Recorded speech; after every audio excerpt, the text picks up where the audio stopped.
Good morning. Ayan, dito ako ngayon sa Jensan Airport. Ayan, guys. Nag-driver na naman ako. Charles drive. Naghatid ako sa friend ko.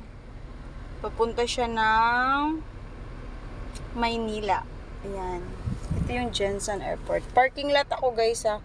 Mainit na ngayon dito sa Jensan. Super init. Kahit maaga pati niya, tirik na ang araw. Tingnan nyo. Diba? Tirik na ang araw.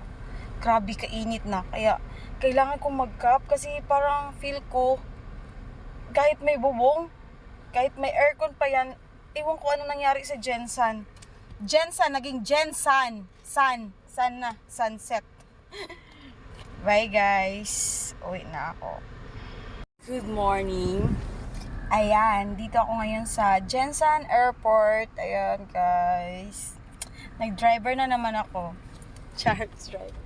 Naghatid ako sa friend ko. Papunta siya ng Maynila. Ayan. Ito yung Jensan Airport. Parking lot ako, guys, ha. Mainit na ngayon dito sa Jensan. Super init. Kahit maaga pati niya, tirik na ang araw. Tingnan nyo. Diba? Tirik na ang araw. Grabe kainit na. Kaya, kailangan kong mag-cap kasi parang feel ko, kahit may bubong, kahit may aircon pa yan, ewan ko ano nangyari sa Jensan. Jensan, naging Jensan. Sun na. Sunset. Bye, guys. Uwi na ako. Hello, guys. Good morning. So, ngayon, guys, dito ako ngayon sa airport. Naghatid ako. Ayan.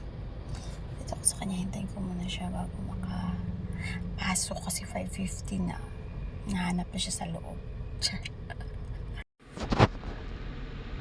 Exit na to.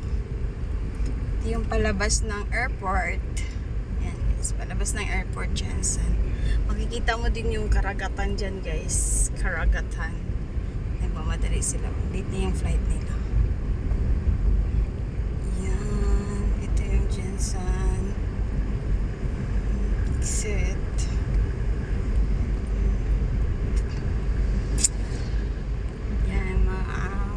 Bago mag-ano, guys, ito yung entrance nila. Malayo din.